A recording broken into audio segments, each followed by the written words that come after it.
নোয়াখালীতে গৃহবধূ নির্যাতনের প্রতিবাদে ঢাকার রাস্তায় বিক্ষোভ। প্রধান অভিযুক্ত বাদল ও দেলোয়ার গ্রেপ্তার। ভিডিও সরিয়ে নিতে হাইকোর্টের নির্দেশ।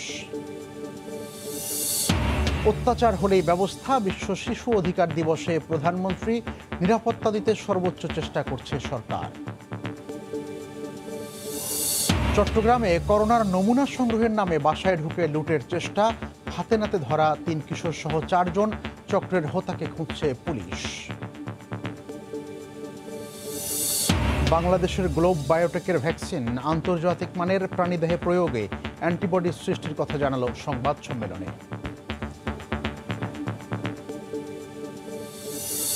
এবং সমর্থকদের চাঙ্গা করতে হাসপাতাল থেকে বেরিয়ে ট্রাম্পের মোটর শোভাযাত্রা।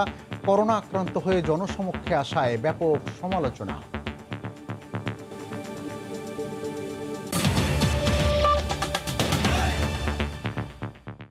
সময় সংবাদের সঙ্গে আছি আমি মিজানুর রহমান খবির। গৃহবধূকে নির্যাতনের ঘটনায় গ্রেপ্তার রহিম ও রহমতুল্লাহকে 7 দিনের রিমান্ডে চেয়েছে পুলিশ। এই মুহূর্তে নোয়াখালী চিফ জুডিশিয়াল ম্যাজিস্ট্রেট আদালতে আছেন আতিয়ার সজল। বিস্তারিত জানতে আমরা সরাসরি তার কাছে যাচ্ছি। সজল, আটক হওয়া বেগমগঞ্জ থানায় যে প্রধান অভিযুক্ত বা এজাহারে নাম উল্লেখ 2 জন আসামি, 2 নম্বর এবং 9 নম্বর যে আসামি, তাদেরকে দুটোর কিছুক্ষণ পরেই এই আদালতে হাজির করা হয় চিফ জুডিশিয়াল ম্যাজিস্ট্রেট আদালত নোয়াখালীর।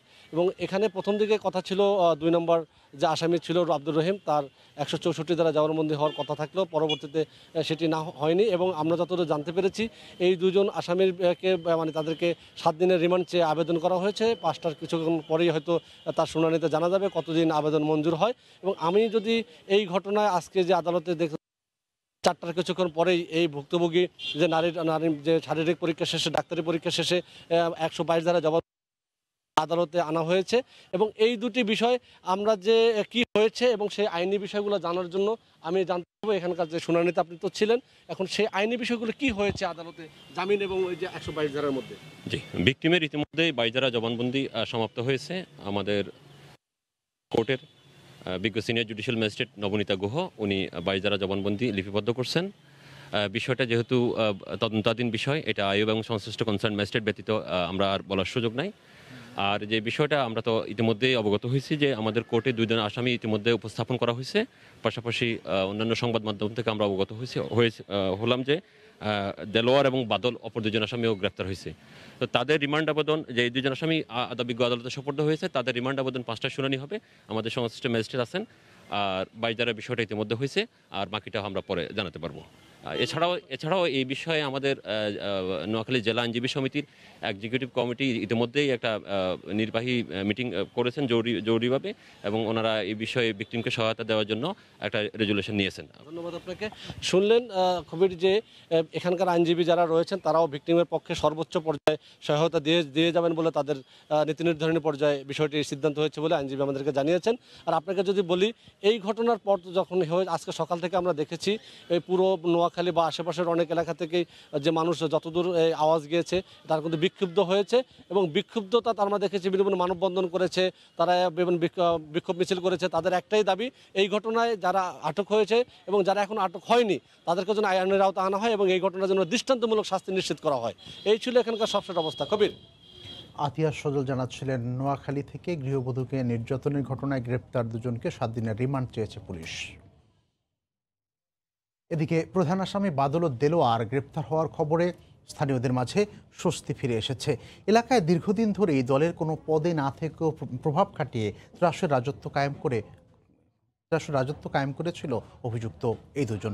দ্রুত সাজা নিশ্চিতের দাবি এলাকাবাসীর। গত বছরের 22 সেপ্টেম্বর সিএনজি চালক দেলোয়ার একলাসপুর ইউনিয়ন কৃষক লীগ সভাপতি আলমগীর কবির আলোর হাত ধরে আওয়ামী লীগে যোগ দেয়। এরপরই রাতারাতি বনে যায় নোয়াখালীর বেগমগঞ্জের ডন। গড়ে তোলেন দেলোয়ার বাহিনী। তারপর থেকেই বেপরোয়া সে। এলাকায় প্রকাশ্যে চাঁদাবাজি, ছিনতাই, মাদক ব্যবসা সহ বিভিন্ন অপকর্ম করলেও প্রতিবাদ করার সাহস পায়নি কেউ। তাদের আটকের খবরে স্বস্তি ফিরে আসে এলাকায়। দাবি জানান দ্রুত সাজা নিশ্চিতের। উচিত বিচার করি দেন। আরে আজকে আমার বোন করছে, কালকে আমার মালও করবো, হরু আমার জিলু করবো, কথা এটা সহ্য হইতেছে না। আজকে তারা আওয়ামী লীগের নেতাদের ছত্রছায়ায় মাদক ব্যবসা সহ হাইজাক ছিনতাই বিভিন্ন অপকর্মের সাথে জড়িত। আওয়ামী লীগে যোগদান করলেও কোনো পদে না থেকেও তার দাপটে কোণঠাসা স্থানীয় আওয়ামী লীগ নেতারা। দীর্ঘদিন থেকে আওয়ামী লীগ করি, কিন্তু এদেরকে কখনো দেখিনি আওয়ামী লীগ করতে। যারা সন্ত্রাসী করতেছে তারা নিজের স্বার্থে দলকে ব্যবহার করে, আর আমাদের কিছু নেতাকর্মী এদেরকে ব্যবহার করে। আমাদের আওয়ামী লীগে যোগদান করে ফুল দিয়ে এই দেলোয়ার একে যোগদান করায় আলমগীর কবির আলো, এবং উনি ফুল দিয়ে তাকে বরণ করে নেয় এবং নেওয়ার পর থেকেই এই এলাকায় সন্ত্রাসী, চাঁদাবাজি, মাদক ব্যবসা সবকিছু তার নিয়ন্ত্রণে আসে। পুলিশ জানায় এ ঘটনায় জড়িতদের কাউকে ছাড় দেওয়া হবে না। নোটিশে আসার সাথে সাথে আমরা কাজ করছি। এই অভিযান আমাদের অব্যাহত আছে। আসামি যারা আছে তাদের যাতে সর্বোচ্চ শাস্তি নিশ্চিত করা যায়, এই জন্য 2টি মামলা রেকর্ড করা হয়েছে। আওয়ামী লীগে যোগদানের আগে থেকেই একাধিক খুন ও মাদক মামলার আসামি দেলোয়ার। আতিয়ার সজল, সময় সংবাদ, নোয়াখালী। ধর্ষণের ঘটনায় সরকার দায় এড়াতে পারে না বলেই প্রতিটি ঘটনার বিচার নিশ্চিত করা হচ্ছে বলে জানিয়েছেন আওয়ামী লীগ সাধারণ সম্পাদক ওবায়দুল কাদের। দুপুরে সচিবালয়ে সমসাময়িক বিষয় নিয়ে সংবাদ সম্মেলনে তিনি একথা জানান। সচিবালয়ে আলাদা অনুষ্ঠানে তথ্যমন্ত্রী ডক্টর হাসান মাহমুদ বলেন, ধর্ষণের ইস্যু নিয়ে রাজনীতি করা উচিত নয়। সরকার ক্ষমতায়, সরকার কি করে দায় এড়াবে? প্রধানমন্ত্রী নির্দেশ দিয়ে যে সকল ঘটনা যারাই জড়িত থাক, তারা যদি আমাদের দলীয় পরিচয়েরও কেউ থাকে, অবশ্যই তাকে আইনের আওতায় আনতে হবে, শাস্তির আওতায় আনতে হবে। সেটা শুধু মুখে বলা হচ্ছে না, বাস্তবেও কার্যকর করা হচ্ছে। দুষ্কৃতিকারী তারা যেই পরিচয়ে ব্যবহার করার চেষ্টা করুক না কেন, তাদেরকে কঠোর হস্তে দমন করার জন্য সরকার বদ্ধপরিকর। আর এগুলো নিয়ে রাজনীতি করার কোনো অবকাশ নাই। নোয়াখালীর বেগমগঞ্জে নারী নির্যাতনের ভিডিও সামাজিক যোগাযোগ মাধ্যম থেকে সরিয়ে নিতে নির্দেশ দিয়েছেন আদালত। তবে মামলার তদন্তের স্বার্থে ভিডিওটির একটি কপি সংরক্ষণের জন্য বিটিআরসিকে নির্দেশ দেওয়া হয়েছে। আজ উচ্চ আদালত স্বতঃপ্রণোদিত হয়ে এসব আদেশ দেন। ঘটনার 32 দিন পার হয়ে গেলেও কেন স্থানীয় পুলিশ কোনো ব্যবস্থা নিল না, তা তদন্ত করে ব্যবস্থা নেওয়ারও নির্দেশ দেওয়া হয়েছে। এছাড়া অমানবিক ও নির্মম এই ঘটনায় জড়িত সকলের বিরুদ্ধে তদন্ত করে কেন দ্রুত ব্যবস্থা নেওয়া হবে না, তা জানতে চেয়ে রুল জারি করেছেন উচ্চ আদালত।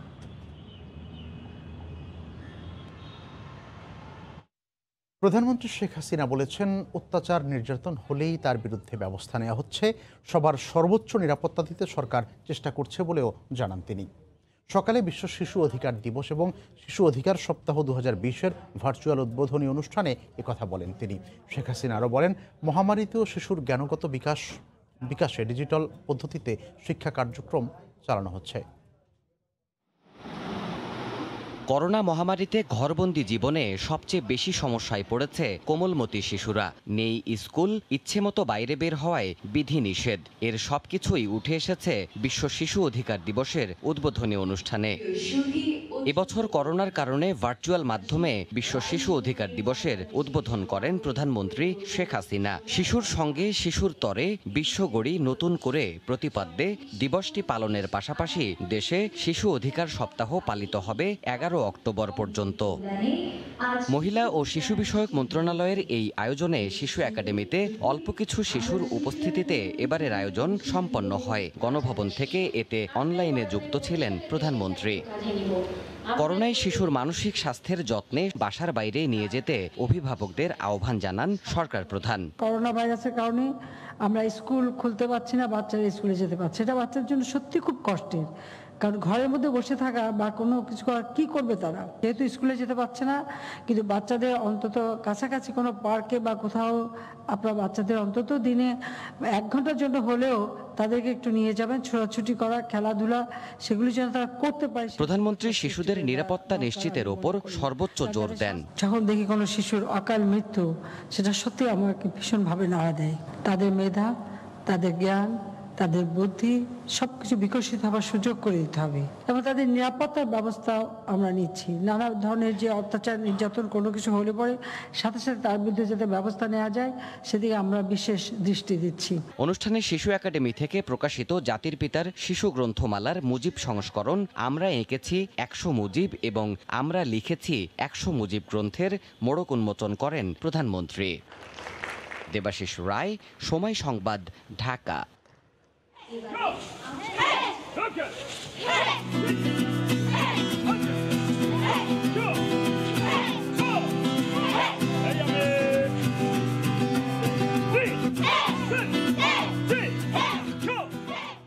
নির্যাতনের বিরুদ্ধে ঢাল মার্শাল আর্ট। কেবল আত্মরক্ষা নয়, নিপীড়ন রুখতে চট্টগ্রামের কিশোরী তরুণীদের প্রশিক্ষণের রিপোর্ট থাকছে সংবাদের শেষে। করোনার কারণে স্কুল থেকে শিক্ষার্থী ঝরে পড়ার শঙ্কা বাড়ছে, এমন মত শিক্ষাবিদদের।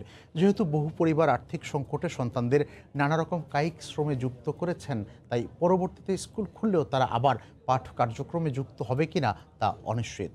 অবশ্য প্রতিমন্ত্রী বলছেন তারা ঝরে পড়ার ঠেকাতে পারবেন। নুরুল ইসলামের ছবিতে রিপোর্ট আতিকুর রহমান তমালের। বিদ্যুতের তার থেকে প্লাস্টিক সরিয়ে তামা আলাদা করছে লাকি। সকাল থেকে বিকেল পর্যন্ত এই কাজের মূল্য 50 টাকা। 3 বোন সহ এই কাজ করে লাকিদের দৈনিক আয় 150 টাকা। কাজ করলে টাকা, না করলে নেই। গত মার্চ থেকে সংসার চলছে এভাবেই। অন্যের বাসায় বুয়ার কাজ করা লাকির মা করোনার শুরু থেকেই কাজ হারিয়েছেন। লাকি স্থানীয় একটি স্কুলে 5ম শ্রেণীতে পড়তো। ছোট দুবোনও স্কুল বন্ধের কারণে এখন লাকির মতো এই ভাঙাড়ির দোকানের কর্মী। তার থেকে তামা বের করা, তারপর বোতল আলাদা করা, প্লাস্টিক আলাদা করা, ডিব্বা আলাদা করা, এইসব আলাদা আলাদা। আমরা এখানে 3 বোন কাজ করি। লাকির মা 5 মেয়ে নিয়ে দিশেহারা। এই খাওয়া দাওয়া যা মিলে তাই এনে দিই।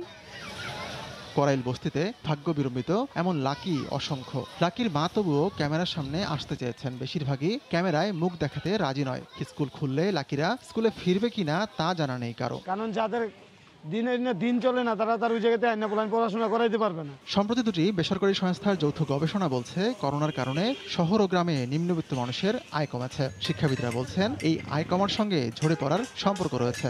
এখানে স্থানীয় সরকার, স্থানীয় জনগোষ্ঠীর ভূমিকাটা অত্যন্ত গুরুত্বপূর্ণ। আশা করি সরকার শিক্ষাক্ষেত্রেও প্রণোদনা প্যাকেজের আওতায় অ্যাডহক ভিত্তিতে নয়, একটি সুনির্দিষ্ট পরিকল্পনা নেবেন। অবশ্য প্রতিমন্ত্রী বলছেন ঝরে পড়া ঠেকাতে তারা সাধ্যমতো কাজ করছেন। আমরা তো নানা ধরনের সাহায্য সহযোগিতা দিয়ে আসছি। অনুরোধ করার বহু রকমের ভাষা আমরা ইতিমধ্যে দিয়ে দিই। তাদের পড়াশোনা করার জন্য নানা ধরনের খোঁজ খবর আমরা রাখছি, তাদের সাথে যোগাযোগ করতেছি। অর্থাৎ যে কোনো মূল্যে আমরা ঝরে পড়া রোধ করবো ইনশাআল্লাহ। তাদের নানাভাবে প্রণোদনা দেওয়া হচ্ছে, সাহায্য সহযোগিতা করা হচ্ছে। গত বছর প্রাথমিকে 17 ও মাধ্যমিকে ঝরে পড়ার হার ছিল প্রায় 38%। আতিকুর রহমান তমাল, সময় সংবাদ, ঢাকা। বাংলাদেশে উদ্ভাবিত করোনার ভ্যাকসিন আন্তর্জাতিক অন্য ভ্যাকসিনের সমকক্ষ বলে জানিয়েছে গ্লোব বায়োটেক। ভ্যাকসিন প্রয়োগে শরীরে অ্যান্টিবডি তৈরির প্রমাণ পাওয়ার কথা জানিয়েছে এই প্রতিষ্ঠানটি। শিগগিরই মানবদেহে ট্রায়ালের অনুমতি চাইবে তারা। এদিক দুপুরে রাজধানীর একটি হোটেলে সংবাদ সম্মেলনে ভ্যাকসিনের সবশেষ অবস্থা তুলে ধরে এই প্রতিষ্ঠানটি। করোনার একটি ভ্যাকসিনের জন্য যখন মুখিয়ে গোটা বিশ্ব, সে সময় সবাইকে অবাক করে সামনে আসে দেশীয় প্রতিষ্ঠান গ্লোব বায়োটেকের নাম। অ্যানিমেল ট্রায়াল শেষে নিজেদের আবিষ্কৃত ভ্যাকসিনের সবশেষ খবর জানাতে রাজধানীর একটি হোটেলে সংবাদ সম্মেলন করে গ্লোব বায়োটেক। প্রতিষ্ঠানটির প্রধান নির্বাহী জানান, সম্পূর্ণ নিজস্ব মডেলে তৈরি ব্যানকোভিড ভ্যাকসিন প্রাণীর শরীরে পরীক্ষায় ক্ষতিকর কোনো প্রভাব সৃষ্টি করেনি। 1 মাইক্রোগ্রাম প্রয়োগে কোভিড প্রাণীদেহে অ্যান্টিবডি তৈরির প্রমাণ মিলেছে। সবকিছুই আদর্শ মানের ভিতরে আছে। এটি বলছে যে আমাদের ভ্যাকসিনটি প্রয়োগ করাতে এই অ্যানিমেলের উপর কোনো ধরনের টক্সিসিটি, মেটাবলিক টক্সিসিটি দেখা যায়নি। 1 মাইক্রোগ্রামে এই টাইটারটি, এই ডোজের ইনজেকশনটি অধিকতর কার্যকরী হবে এবং নিরাপদ হবে। গ্লোব জানায়, আন্তর্জাতিক মানদণ্ডের অংশ হিসেবে ভ্যাকসিনের গবেষণা বায়ো আর্কাইভে প্রকাশিত হয়েছে, যেখানে মডার্না, ফাইজার ও অক্সফোর্ডের ভ্যাকসিনের গবেষণাও প্রকাশ করা হয়েছে। তবে তা এখনো জার্নাল আকারে প্রকাশ পায়নি। এখানে বায়ো আর্কাইভে দেওয়ার আরও একটি বড় ব্যাপার আছে। সেটি করার জন্য যথেষ্ট সাহসের দরকার হয়, কারণ আমরা এটি পাবলিকলি উন্মুক্ত করে দিয়েছি সবাই এখানে ক্রিটিসিজম করার জন্য। এই পর্যায়ে সিআরও নিয়োগে ব্যস্ত গ্লোব বায়োটেক। পরের ধাপেই মানবদেহে প্রয়োগে অনুমোদনের জন্য সরকারের দ্বারস্থ হবেন তারা। আমরা ওখানে আনুষ্ঠানিকভাবে চিঠি দিয়েছি, আমরা ডিজিডিএকেও চিঠি দিয়েছি, বিএমআরসিকেও চিঠি দিয়েছি, সব জায়গায় মন্ত্রণালয়েও চিঠি দিয়েছি। তো এবং যারা এই যে হুর প্রতিনিধি, সেখানেও কিন্তু আমরা আনুষ্ঠানিকভাবে চিঠি দিয়েছি। আজকে যখন সরকার কথা বলে সিনোভ্যাক থেকে আনবে, অক্সফোর্ড থেকে আনবে, এখান থেকে আনবে, বাংলাদেশের গ্লোব বায়োটেকের ওনারা নাম নিতে পারে না। এটা নামটা নিতে কি ওনাদের লজ্জা লাগে? বায়োটেকের বিজ্ঞানীদের দাবি নিরাপত্তা ও কার্যকারিতার মানদণ্ডে শতভাগ উতরে গেছে টিকাটি। প্রতিষ্ঠানটি গত ৮ মার্চ এই টিকা তৈরির কাজ শুরু করেন। সবগুলো ধাপ অতিক্রম করলে আগামী ৬-৭ মাসের মধ্যে টিকা বাজারে আনা সম্ভব বলে জানিয়েছে গ্লোব। রাশেদ লিমন, সময় সংবাদ, ঢাকা। স্বাস্থ্য অধিদপ্তরের হিসেবে করোনা আক্রান্ত হয়ে দেশে ২৪ ঘন্টায় ২৭ জন মারা গেছেন। নতুন শনাক্ত হয়েছেন ১,৪৪২ জন রোগী। এই নিয়ে দেশে মোট রোগীর সংখ্যা ৩,৭০,১৩২ জন।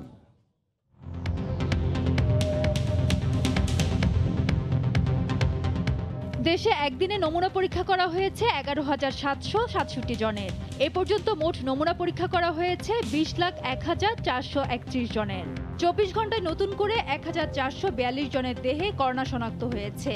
এই নিয়ে মোট আক্রান্ত ৩,৭০,১৩২ জন। ২৪ ঘন্টায় মারা গেছেন ২৭ জন। এ পর্যন্ত করোনা আক্রান্ত হয়ে মারা গেলেন ৫,৩৭৫ জন। করোনা থেকে ২৪ ঘন্টায় সুস্থ হয়েছেন ১,৫২৬ জন। মোট সুস্থ হয়েছেন ২,৮৩,১৮২ জন। থেকে কিছু সময়ের জন্য বের হন করোনা আক্রান্ত মার্কিন প্রেসিডেন্ট ডোনাল্ড ট্রাম্প। এ সময় হাত নেড়ে শুভেচ্ছা বিনিময় করেন তিনি। এদিকে চিকিৎসকরা জানিয়েছেন ডোনাল্ড ট্রাম্পের অবস্থার উন্নতি হচ্ছে। জ্বর না থাকায় আজ তিনি হোয়াইট হাউসে ফিরতে পারেন। এর আগে ট্রাম্পের শারীরিক অবস্থা নিয়ে হোয়াইট হাউস থেকে দেয়া পরস্পর বিরোধী খবরে প্রেসিডেন্টের অবস্থা নিয়ে দ্বন্দ্ব দেখা দেয়। বিস্তারিত জানাচ্ছেন হাসানুজ্জামান সাকি। মেরিল্যান্ডের মিলিটারি হাসপাতাল থেকে হঠাৎ নাটকীয়ভাবে বাইরে বেরিয়ে আসেন করোনা আক্রান্ত মার্কিন প্রেসিডেন্ট ডোনাল্ড ট্রাম্প। গাড়ির ভেতর থেকে সমর্থকদের হাত নেড়ে শুভেচ্ছা জানান তিনি। তাতে বেজায় খুশি রিপাবলিকান অনুসারীরা। কিন্তু 10 মিনিটের মধ্যেই তিনি আবার ফিরে যান হাসপাতালে। করোনার রোগী হওয়ার পরেও অল্প সময়ের জন্য কিভাবে হাসপাতালের ছাড়পত্র পেলেন প্রেসিডেন্ট, হতভম্ব সবাই। তার শারীরিক অবস্থা নিয়ে শুরু হয়েছে ধোঁয়াশা। হোয়াইট হাউসের পক্ষ থেকে ট্রাম্পের শারীরিক অবস্থার অবনতির কথা বলা হলেও আশার বাণী শোনালেন তার ব্যক্তিগত চিকিৎসক। বৃহস্পতিবার রাতে এবং শুক্রবার ভোরে আমি যখন প্রেসিডেন্টকে দেখে যাই তখন তার মৃদু উপসর্গই ছিল, কিন্তু শুক্রবার সকালের পর জ্বর বেড়ে যায় এবং অক্সিজেন লেভেল 93 এর নিচে নেমে যায়। এই অবস্থা দেখে আমি প্রেসিডেন্টকে অক্সিজেন দেওয়ার সিদ্ধান্ত নেই। এর কিছুক্ষণ পর প্রেসিডেন্টের স্ট্র্যাটেজিক কমিউনিকেশন ডিরেক্টর এলিসা ফারা বলেন, ডক্টর কনলির বক্তব্য ঠিক নয়। ট্রাম্পের শারীরিক অবস্থার পুরো চিত্রটি ধোঁয়াশায় ভরা বলে জানালেন বাংলাদেশি এই চিকিৎসক। জানি না এটা কি ওনার কতটুকু সিরিয়াস, কিন্তু বলছে ওরা সব মোটামুটি খুব ভালোই অসুস্থ, ওনারা আপাতত আছেন বলছেন ওনারা, কিন্তু এটা আমরা সাধারণত সিরিয়াস কন্ডিশনে দিয়ে থাকি। এর মধ্যেই ট্রাম্প যে হাসপাতালে চিকিৎসা নিচ্ছেন তার বাইরে একটি সন্দেহজনক ব্যাগ উদ্ধার করেছে নিরাপত্তা বাহিনী। যুক্তরাষ্ট্রের রাজনীতি এখন নাটকীয়তায় ভরপুর। প্রেসিডেন্টের শারীরিক অবস্থা নিয়ে দোলাচলে দেশের মানুষ। আর এই দ্বিধাগ্রস্ত অবস্থার সৃষ্টি করছে ট্রাম্প প্রশাসন, এমনটাই অভিযোগ। তবে সবার প্রত্যাশা আগামী ৩রা নভেম্বর যে নির্বাচন অনুষ্ঠিত হতে যাচ্ছে সেই নির্বাচনের প্রচারণায় দ্রুত সুস্থ হয়ে ফিরতে পারবেন ট্রাম্প। হাসানুজ্জামান সাকি, সময় সংবাদ, সেন্ট লুইস, মিজৌরি।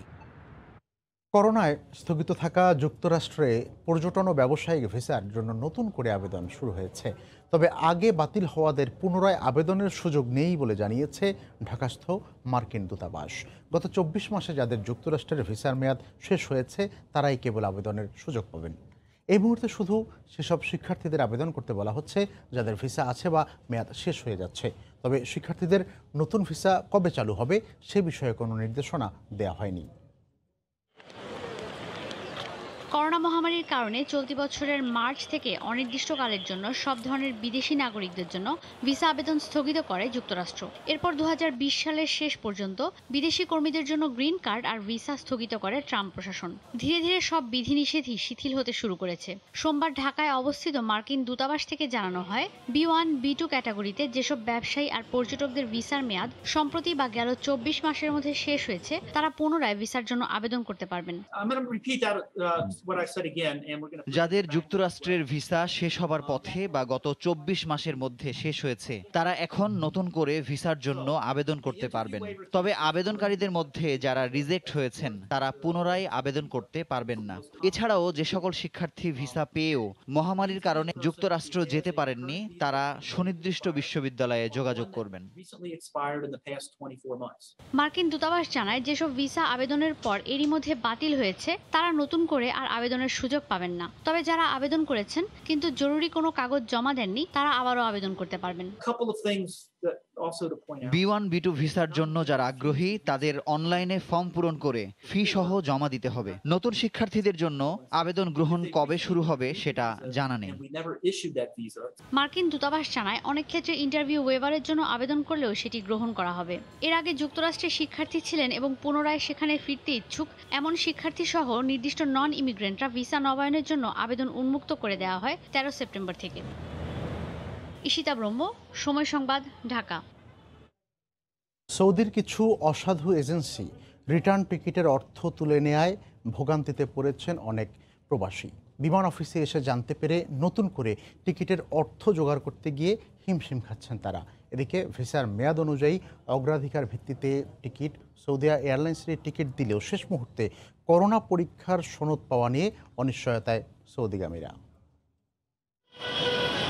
সোমবার ভোর 5টা থেকেই বিমান অফিসের সামনে ভিড় করেন টিকিট প্রত্যাশীরা। লাইনে দাঁড়িয়ে 20 থেকে 50 জন করে টিকিট ও টোকেন প্রত্যাশীকে ভেতরে ঢুকানো হয়। তাই আজ নেই ভোগান্তির অভিযোগ। এখানে হলো আগে টোকেন দেওয়া হয়, দেন একটা তারিখ দেওয়া হয় যে এই তারিখে আপনি আসবেন, আপনার টিকিটটা রিটার্ন টিকিট কনফার্ম করা হবে। ওয়ার্কিং আওয়ার যদি আরো বেশি বাড়ানো যেত, ডেলি যদি আরো বেশি মানে 2 শিফটে যদি করা যেত, তাহলে হয়তো এত লম্বা লাইন থাকতো না। যাদের ভিসার মেয়াদ শেষ তাদের ভিসা নতুন করে করতে হইতেছে, আবার ভিসার মেয়াদ আছে একটু বেশি হইলেই আবার একটু সমস্যা, তাহলে আবার একটু কিনতে ডেট বাড়াই দিতেছে। এদিকে রিটার্ন টিকিটের অর্থ পরিশোধের পরও অনেকে বিমান অফিসে গিয়ে জানতে পারছেন তাদের টিকিট বাতিল হয়ে গেছে। সৌদি আরবের কিছু অসাধু এজেন্সি ইস্যু করা টিকিটের অর্থ তুলে নেয় অনেকেই টিকিট পাননি। রিটার্ন টিকিট বিক্রি করে ফেলাইছে ওই সৌদি আরবের ট্রাভেল এজেন্সি ওনারা।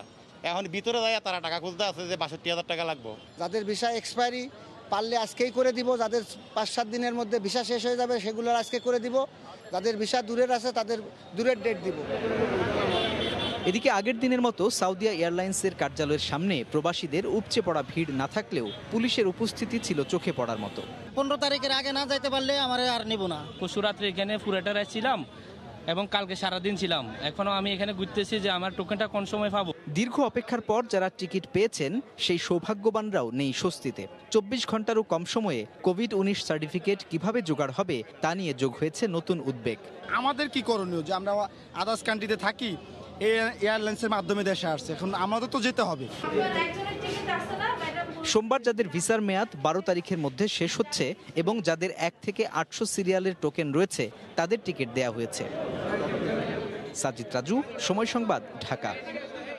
চট্টগ্রামে বাসায় বাসায় গিয়ে করোনা পরীক্ষার নামে লুটপাটের চেষ্টার সময় 3 কিশোর সহ 4 জনকে হাতে নাতে ধরেছে পুলিশ। দুপুরে নগরীর কাট্টরি এলাকার একটি বাসা থেকে তাদের ধরা হয়।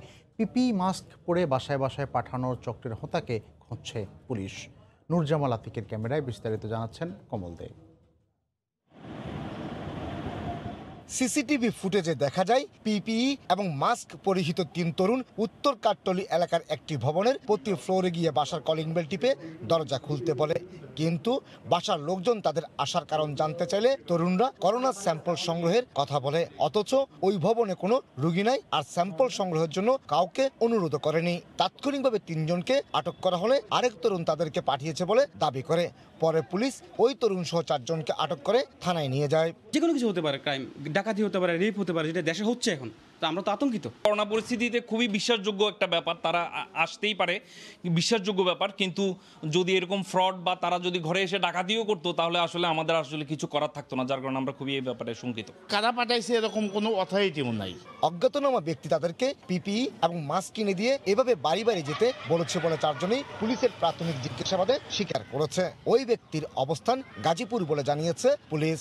তার বিটিআইডির হয়ে কাজ করছিল এবং তাদের দেওয়া তথ্য অনুযায়ী সংশ্লিষ্ট দপ্তরের সাথে যোগাযোগ করেও এ ধরনের কোনো কার্যক্রমের সত্যতা পাওয়া যায়নি। অনুসন্ধান অব্যাহত আছে এবং এই 4 জন তরুণী যে সাথে জড়িত এর পেছনে আরও গ্রুপ থাকতে পারে। তো আমরা এটা খুব গভীরভাবে দেখছি। 4 জনই স্থানীয় একটি স্কুলের ছাত্র। আপাতত তাদের বিরুদ্ধে থানায় প্রতারণার অভিযোগ আনা হয়েছে।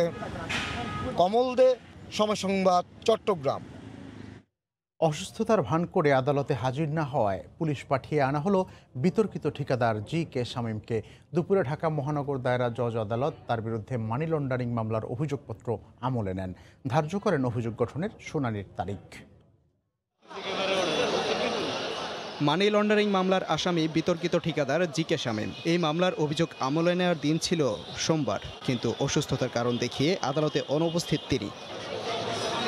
ক্ষুব্ধ আদালত দ্রুত শামীমকে হাজির করার নির্দেশ দেন পুলিশকে। আদালতের নির্দেশনায় 2 ঘন্টার মধ্যে হাজির জি.কে. শামীম। মহানগর দায়রা জজ আদালতের বিচারক কে.এম. ইমরুল কায়েসের আদালতে ঘটে এই ঘটনা। পরে জি.কে. শামীমের উপস্থিতিতে মামলাটির অভিযোগপত্র আমলে নিয়ে আগামী 2 নভেম্বর অভিযোগ গঠনের শুনানির জন্য দিন ধার্য করেন আদালত। সকালে আসামির পক্ষ থেকে একটি চিঠি আমাদের এখানে এসেছে বঙ্গবন্ধু মেডিকেল থেকে, যে বলেছে যে পুলিশের যে স্কোয়াড লাগে যে আসামি আনতে, সেই স্কোয়াডের অপতুলতার কারণে এই আসামি আনা যায় নাই। বিজ্ঞ আদালতের নির্দেশে তখন কোর্টের যে পুলিশ আছে এরা আসামিকে আনতে হাসপাতালে গিয়েছে এবং আসামিকে হাজির করেছে।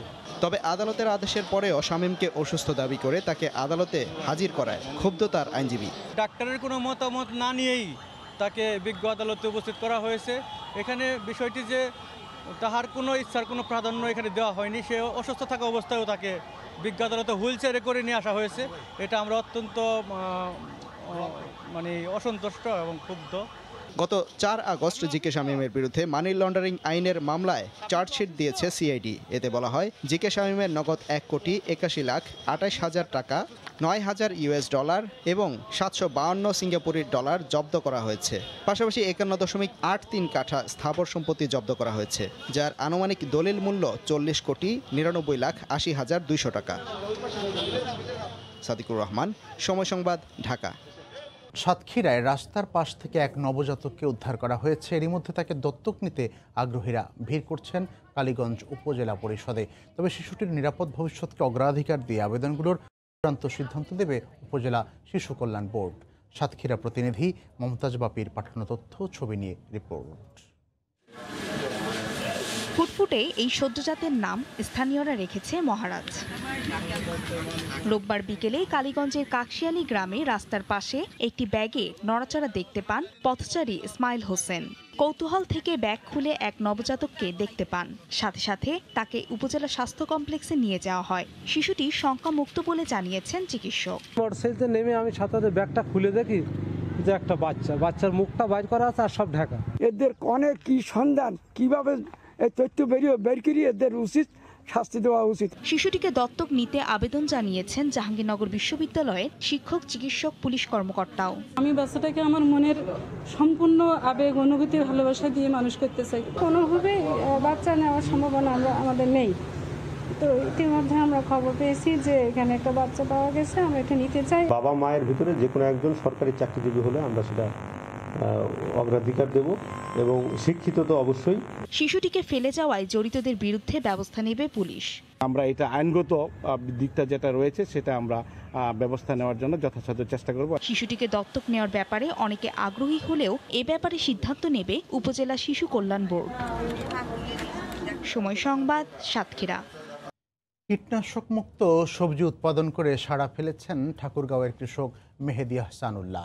মাঠ থেকে টাটকা সবজি বিক্রি করেন পাইকারদের কাছে। জিয়াউর রহমান বকুলের তথ্য, ছবি নিয়ে রিপোর্টে বিস্তারিত। নিরাপদ সবজির গ্রাম হিসেবে পরিচিত সদর উপজেলার ঢোলাইহাট ইউনিয়নের খড়িবাড়ি গ্রাম। এই গ্রামের কৃষক মেহেদী আহসানুল্লাহ কীটনাশক মুক্ত সবজি উৎপাদন করে এলাকায় সাড়া জাগিয়েছেন। নিরাপদ সবজি উৎপাদন করায় জাতীয়ভাবে পুরস্কারও পেয়েছেন তিনি। প্রতিদিন এখান থেকে 8-10 ট্রাক যেখানে সবজি, করলা, লাউ, চিচিঙ্গা, বেগুন দেশের চাহিদা মেটিয়ে আপনার বিদেশে রপ্তানি হয়। সরকার যদি স্বল্প সুদে ঋণের ব্যবস্থা করে, তাহলে এই এলাকার কৃষক সহ সারা দেশের কৃষক খুব উপকৃত হবে। তার সফলতা দেখে এলাকার অনেকেই ঝুঁকছে সবজি চাষে। এখানকার উৎপাদিত করলা, বেগুন, চিচিঙ্গা, লাউ সহ বিভিন্ন সবজির ব্যাপক চাহিদা থাকায় দূর দূরান্ত থেকে মাঠ থেকে সংগ্রহ করছেন পাইকাররা। আর এই সবজি বিদেশেও রপ্তানি করা হচ্ছে। মেহেদি ভাই যে এখানে সবজির আবাদ করতেছে, এই দেখে আমরা খুব আগ্রহী হচ্ছি। খামারেতে 40-50 জন লোক কাজ করি সব সবজিতে। আমাদের যেটা বেতন পাওয়া যায় তাতে আমাদের সংসার মোটামুটি ভালো চলে আর কি। এগুলো ঢাকা নেই, ঢাকা থেকে আমরা ইনপুট করে বিমানে বিদেশ পাঠাই। Dubai, Abu Dhabi, Kuwait, Libya, Hong Kong এই কয়েক রাষ্ট্র পাঠাই। কৃষি বিভাগের তথ্য মতে চলতি মৌসুমে জেলায় এবার 7,000 হেক্টর জমিতে সবজি আবাদ হয়েছে। সময় সংবাদ, ঠাকুরগাঁও। ব্রিটিশ আমলে পাবনায় উৎপাদিত তাঁত পণ্য বিক্রির জন্য ইছামতি নদীর কোল ঘেঁষে গড়ে ওঠে আতাইকুলা হাট। ভোর থেকে ক্রেতা বিক্রেতায় সরগরম থাকে উত্তরাঞ্চলের অন্যতম এই কাপড়ের হাট। শাড়ি, লুঙ্গি, কম দামি কাপড় সহ 3 পিস, সিল্ক ও কাতান শাড়ি কিনে খুচরা বাজারে বিক্রি করেন বিভিন্ন জেলার পাইকাররা। পাবনা থেকে এস এ আসাদের পাঠানো তথ্য ছবি নিয়ে রিপোর্ট। পাবনার আতাইকুলা হাট। ভোর থেকেই পাবনার বিভিন্ন উপজেলার তাঁতিরা তাদের উৎপাদিত কাপড়ের পসরা সাজিয়ে বসেন এখানে। তাঁতপণ্য উৎপাদনকারীদের কাছ থেকে সরাসরি কিনতে ও সুলভ মূল্য পেতে দেশের বিভিন্ন স্থান থেকে এই হাটে আসেন পাইকাররা। সারা বছর বেচাকেনা কিছুটা কম হলেও উৎসব সামনে রেখে জমে ওঠে কাপড়ের হাট। ছোটকাল থেকে দেখে আসি, বাবাদের ব্যবসা করে আসছে, তারপর থেকে আমরা ব্যবসা করি। কিন্তু সুতা, রং ও কেমিক্যালের দাম বাড়ায় তেমন লাভ হচ্ছে না বলে জানালেন তাঁতিরা। রঙের দাম বেশি, সুতার দাম বেশি, এজন্য তাঁতিরা খুব ক্ষতিগ্রস্তর মুখে। যদি সরকারের একটু দৃষ্টি দিত তাহলে তাঁতিরা একটু বাঁচত। আমরা সুতা কিনে বেশি দাম দিয়ে, কাপড় বেচালায় কম দামে, তাও বের দেয় না। সরকার আমরা চাই না, পয়সা কোনোদিন ভর্তুকি দেয় নাই। এই অবস্থায় আমরা চলতেছি, সংসার চলতেছে না। বাপদাদার পেশা বদল করতে না পারায় বাধ্য হয়ে লোকসানের মুখে টিকে থাকতে হচ্ছে বলে জানান জনপ্রতিনিধি। বর্তমান করোনা কারণ পরিবেশটা উন্নত হওয়ার পরপরই আমরা চাই যে সবাই মিলিতভাবে এই হাটটা কিভাবে আবার আগের মতো আনা যায়, ঐতিহ্যবাহী ফিরিয়ে আনা যায়, এই চেষ্টায় আছি। প্রতি শুক্র ও শনিবারের হাটে 2 থেকে 3 কোটি টাকার কাপড় বেচা কেনা হলেও বর্তমানে তা অর্ধেকে নেমে এসেছে বলে জানিয়েছেন সংশ্লিষ্টরা।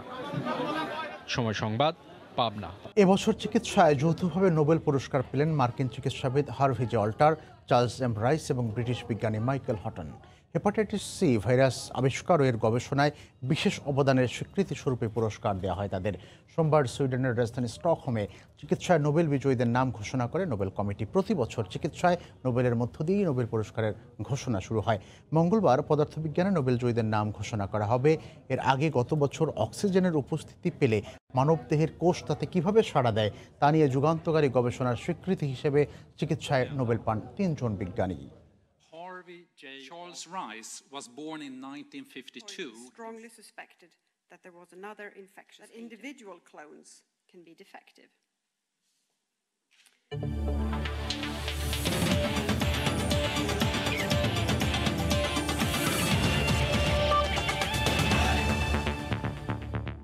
সব ধরনের হয়রানি ও নির্যাতনের বিরুদ্ধে রুখে দাঁড়াতে বন্দরনগরী চট্টগ্রামে চলছে কিশোরী তরুণীদের কারাতে ও মার্শাল আর্ট প্রশিক্ষণ। যে কোনো পরিস্থিতিতে নিজেদের রক্ষার পাশাপাশি বিপদগ্রস্তদের উদ্ধারে আত্মনির্ভরশীল হয়ে উঠছেন তারা। আশরাফুল আলম মামুনের ক্যামেরায় রিপোর্ট কমলদের।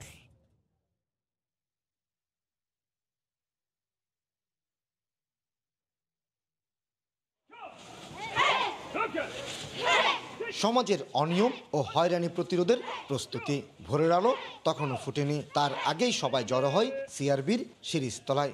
চলে খালি হাতে নিজেকে রক্ষার কৌশল আত্মস্থ করা। মেয়েরা কোথাও সেফ না, বাড়িতেও না, গাড়িতেও না। সো তাদেরকে রক্ষা করতে হবে নিজেদেরকে। কেউ আমাদেরকে কোনোভাবে যদি অ্যাটাক করে তাহলে আমরা যাদের নিজেকে থেকে সেফ করতে পারি। প্রতিদিন সকাল এবং বিকেলে দুবেলা নিয়ম করে মার্শাল আর্ট এবং কারাতে প্রশিক্ষণ। বর্তমান সমাজ ব্যবস্থায় কোথাও নিরাপদ নয় নারীরা। প্রতিটি পদে পদে তাদের নিগৃহীত হতে হচ্ছে। বাড়ি কিংবা গাড়ি, সেখানেও চলছে নির্যাতন। গত 2 দশকের বেশি সময় ধরে কিশোর এবং তরুণদের কারাতে ও মার্শাল আর্ট প্রশিক্ষণ দিয়ে আসছেন জাতীয় প্রশিক্ষক এবি রনি। এখন তার প্রশিক্ষণে অগ্রাধিকার পাচ্ছে তরুণী ও কিশোরীরা। তারা যাতে সমাজে স্মার্টলি চলাফেরা করতে পারে এবং সমাজে আরও বাকি ছেলেদের মতো 8-10 জনের মতো মাথা উঁচু করে দাঁড়াতে পারে, সেজন্যই আমি সেলফ ডিফেন্সটাকে গুরুত্ব দিয়েই ওদেরকে শেখাচ্ছি। শুধু নিজেদের নয়, অন্যদের বিপদে এগিয়ে যাওয়ার প্রশিক্ষণও দেওয়া হয়। সে সাথে মাদক ও অনিয়ম মুক্ত নিয়ম শৃঙ্খলার সাথে জীবনযাপনের প্রশিক্ষণ পায় তারা। আমি যদি রাস্তায় কখনো বিপদে পড়ি বা কাউকে যদি বিপদে পড়তে দেখি, তাকে যেহেতু সেখান থেকে রক্ষা করতে পারি। এটা আমি শিখে আমার হেলথ ভালো থাকবে আর আমি বিভিন্ন জায়গায় কনফিডেন্সলি হাঁটতে পারবো। নগরীর পাঁচলাইশ, খুলশী এবং বন্দর এলাকার 3টি স্থানে 2টি একাডেমির শিক্ষার্থীদের এই প্রশিক্ষণ দেওয়া হয়। সম্প্রতি এই একাডেমি থেকে অন্তত 8 জন কিশোরী আন্তর্জাতিক পুরস্কারও পেয়েছে। কমল দে, সময় সংবাদ, চট্টগ্রাম। এ পর্যায়ে শীর্ষ সংবাদ জানিয়ে দিচ্ছি আরেকবার।